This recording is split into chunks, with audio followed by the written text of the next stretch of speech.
ప్రభాస్ ప్రశాంత్తో మొత్తానికి అనుకున్నట్లుగా రామలక్ష్మిని పెళ్లి చేసుకోబోతున్నావు.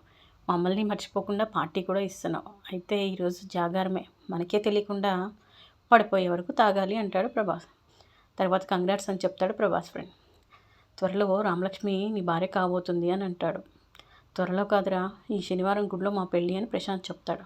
ప్రభాస్, రఘురామయ్య గారి కూతురు పెళ్ళి గుడిలో చేయటం ఏంట్రా అంటాడు.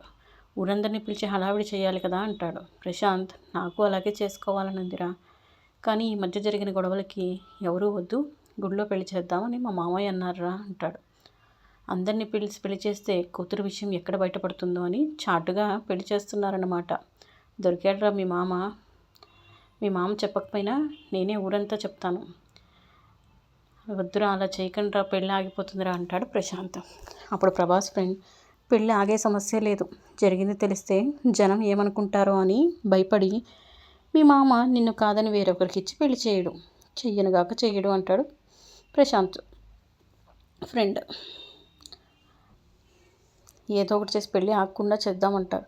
అప్పుడు ప్రభాస్, ఎరా పెళ్ళి అనగానే మాట మర్చిపోయావు, మన డీల్ మర్చిపోయావా? నీ పెళ్ళి అయ్యాక ఆ రఘురామయ్య పరువు తీసి నా పగ తీర్చుకోవడానికి సాయం చేస్తానన్నావు అని మాట ఇచ్చావు కదా అని ప్రశాంత్తో అంటాడు. గుర్తుంచుకో, మమ్మల్ని కాదని మర్చిపోయావో మా జాగ్రత్తలో మేము ఉన్నామని అంటాడు. అప్పుడు ప్రభాస్ వెళ్ళి ల్యాప్టాప్ తెచ్చి ఆ రోజు జరిగింది రామలక్ష్మిని తీసుకొచ్చాక ఎడిట్ చేసి బయటకు పంపాం, కానీ ఫస్ట్ కాపీ నా దగ్గర అలాగే ఉందిరా. మామూలుగా ఫస్ట్ కాపీ ముందు బయటకు వదులుతారు, కానీ నీ విషయంలో సెకండ్ పార్ట్ ముందు వదిలాం అని అంటాడు. అందులో ప్రశాంత్ రామలక్ష్మికి ముద్దు పెట్టుకోపోతున్నట్టుగా చూపిస్తాడు. రేయ్, ఇది ఎందుకు ఉంచారా, ప్లీజ్ డిలీట్ చేయండిరా అని అంటాడు. నువ్వు మారనంత వరకు ముందు మనం ఫ్రెండ్స్లానే ఉందాం, ముందు ఎంజాయ్ చేయండిరా అంటాడు. అప్పుడు ప్రభాస్ వాళ్ళ ఫ్రెండ్తో బండి మీద వెళుతూ, అందరికీ రఘురామయ్య గారి కూతురు పెళ్ళి మీకు చెప్పారా, ఏంటి అందరూ ఇక్కడే ఉన్నారు అని అందరికీ ఊరు మొత్తం చెప్తూ ఉంటాడు. తర్వాత అందరూ రఘురామయ్య గారి ఇంటికి బయలుదేరుతారు. ఈలోపు చలపతికి మెలకువ వస్తుంది.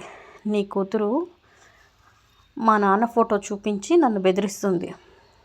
అప్పుడు చలపతి ఓరగా, తెలిసిపోయిందా, మీ నాన్న మా దగ్గరే ఉన్నాడు, కానీ ఎక్కడ ఉన్నానో చెప్పనుగా అంటాడు. చెప్తావా చెప్పవా అని ఆద్య బెదిరిస్తుంది. చెప్పనుగాక చెప్పను అంటాడు. అప్పుడు ఆద్య చుట్టుపక్కల చూసి అక్కడ కరెంటు వైర్ ఉంటే తీసి కరెంట్ షాక్ ఇస్తుంది. చెప్పను కాక చెప్పను అంటాడు. తర్వాత ఇంతలో ఆద్య ఫోన్కి చారు ఫోన్ చేస్తుంది.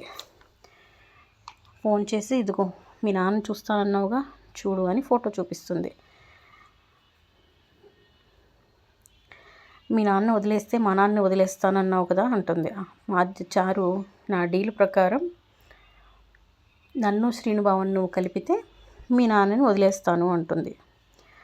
నువ్వు వదలకపోతే మీ నాన్ని చంపేస్తాను అంటుంది ఆద్య. చంపుతావా, చంపుకో అంటుంది. అప్పుడు చలపతి, అమ్మ చారు, ఆద్య కరెంట్ షాక్ ఇచ్చి చంపేసేలా ఉందమ్మా, కాపాడమ్మా, చంపితే చంపుకొని, మా నాన్న నీకు ఎక్కడ విషయం చెప్తాడో అని మీ నాన్నని ఆల్రెడీ అక్కడి నుంచి మార్చేశాను అని చెప్తుంది. అప్పుడు చలపతి, ప్లీజ్ అమ్మా, నేను మీ నాన్న లాంటి వాడినమ్మా, వదిలేయమ్మా అని బతిమలాడతాడు. ఆద్య ఇంకా చేసేదేమీ లేక చలపతిని వదిలేస్తుంది. అందరూ ఊరి జనం రఘురామయ్య గారి ఇంటికి వచ్చి నమస్కారం అయ్యా అంటారు. మీ అమ్మాయి పెళ్ళి అంటగా, ఏదో మాకు చేతనైన సాయం మేము చేద్దామని వచ్చాము, మీకు ఎలా తెలుసు అని బామ్మ అడుగుతుంది. ఊరికి తెలియకుండా ఎలా ఉంటుంది, రఘురామ్ గారు ముందు చెప్పి మమ్మల్ని ఇబ్బంది పెట్టడం ఎందుకని చెప్పలేదేమో. ఊర్లో ఎవరికి ఏ కష్టం వచ్చినా శుభకార్యం వచ్చినా మీరు ముందు ఉంటారు, అటువంటిది మీరు చెప్పకుండా ఉంటే మేము ఊరుకుంటామా? మీరు అలాగే చూస్తూ కూర్చోండి, మేమందరం పెళ్లి పనులు దగ్గరుండి చేస్తామని వెళ్ళిపోతారు. అప్పుడు రామలక్ష్మి వాళ్ళ బాబాయ్, ఈ పెళ్ళి గుడిలో చేద్దామనుకుంటే ఎవరు చెప్పారు వీళ్ళందరికీ అంటాడు. రఘు రామలక్ష్మి వైపు చూస్తాడు. రామలక్ష్మి లోపలికి వెళ్ళిపోతుంది. శౌర్య ప్రశాంత్ అని అరుస్తూ వాళ్ళ ఇంటికి వెళ్తాడు. ప్రశాంత్ 2 చెంపలు వాయిస్తాడు. వాళ్ళ నాన్న, ఎందుకు కొడుతున్నావురా వాడిని, వదులు అని అడుగుతాడు.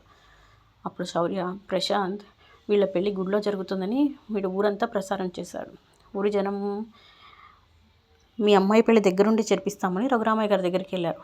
అప్పుడు ఆయన వాళ్ళందరి ముందు తలదించుకుని బాధపడుతున్నాడు. వీడే చెప్పాడు, అందుకని వాడిని కొడుతున్నాను అంటాడు. అప్పుడు ప్రశాంత్, నేను చెప్పలేదు, నా ఫ్రెండ్ ప్రభాస్కి మాత్రమే చెప్పాను, వాళ్ళకి ఎందుకు చెప్పావురా అని వాళ్ళ అమ్మ అడుగుతుందో. అమ్మ, ఫ్రెండ్స్కి కూడా చెప్పకుండా ఎలా అమ్మ చేసుకునేది అని ప్రశాంత్ అంటాడు.